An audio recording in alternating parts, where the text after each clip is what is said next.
Yes, you know what it is, Funk Flex, and I'm back with part 2 of my 3-part interview with the RZA, man with the iron fist. This guy, crazy.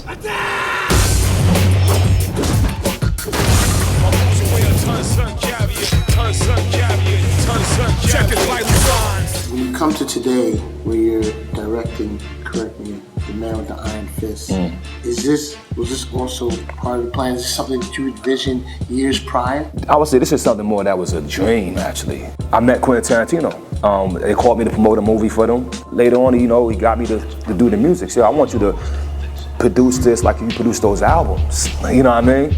And I was like, oh, it'd be my pleasure, yo. But then when I recognized something about him. I said, this guy is a genius. He's an encyclopedia of film. I'm gonna ask him to mentor me. I'm gonna study with him. He accepted me. I stayed as a student for 6 years, all right? So by the time we got to 2009, I've just graduated. And then in 2010, I got my own screenplay and my own script called The Man of the Iron Fist with my buddy Eli Roth. We go to Quentin as the godfather. So this is what we want to do together, because Eli is also a student of his as well. And he blesses us. And we go to the studio, like, yo, this is what we got. We got some good producers with us. They thought it was a great idea. They said, yo, RZA is definitely one of the smartest artists. They heard about, read about, and even known. And they was like, let's roll with the kid.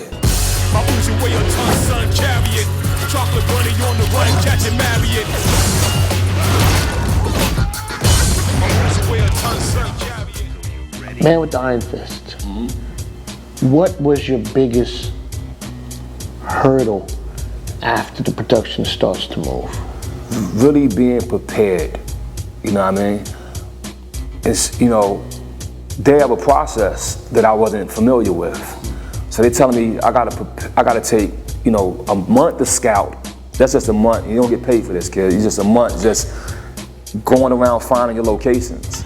And then after that, you take another 12 to 14 weeks of preparing everything. I'm like, I don't need that long. I've been working this in my mind for years. Just give me 6 weeks and let's start the action.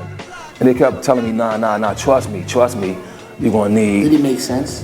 At the end of the day, yeah, personally, I thought they were trying to swindle me, trying to hold out, paying me, trying to maybe back out of it somewhere in the middle and shit, you know what I mean? I haven't been through it.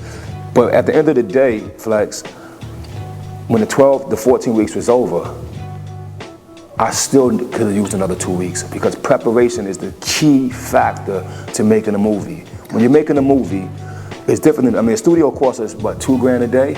Okay. This is $200,000 a day, kid, all right? You can't afford to miss a day, kid. You know what I mean? You can't afford to miss a day, kid, and that means you gotta prepare. So that means you gotta have a plan for, if it rains, what are you gonna do? So we have rain shots. So if it rains, we already got another scene planned for interior. You gotta have everything mapped. Okay, what if, first of all, you only got this actor for 14 physical days. Even though you got 10 weeks to do what you do, he's only gonna be here for 14 physical days. And you gotta get in 12 pages. Who are all the actors? We got Russell Crowe. Now, first of all, you're dealing with an Oscar winner who don't even do movies for people like that. So he's trusting me. You got Lucy Liu, elite Hollywood actress, you know what I mean? You got Pam Grier, flying to China, kid. You know what I mean? Rick Yoon, one of the top Asian actors, Fast and Furious, Ninja Assassin, and all those movies. And then I went and got Jamie Chung. We got the wrestling champion, Dave Bautista. Okay. You know what I mean? We got the UFC champion, Kung Lee. And we also got classic actors. I know you've seen Kill Bill, you've seen the old man, Gordon Liu. Yes. He's the original master killer.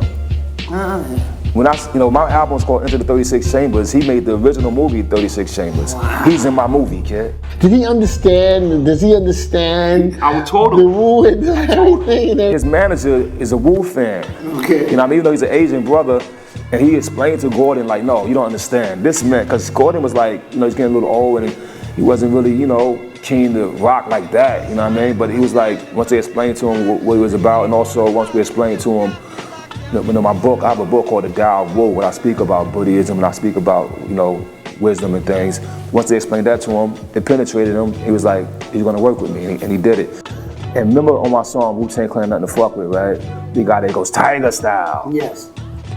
The star of that movie is in my movie. That's crazy. And that's when I looked up at the stars a little bit, like, okay, nah, I couldn't believe that one.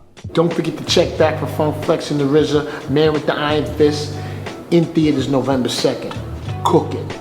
The beef that everyone was worried about at the Source Awards was really not East Coast, West Coast.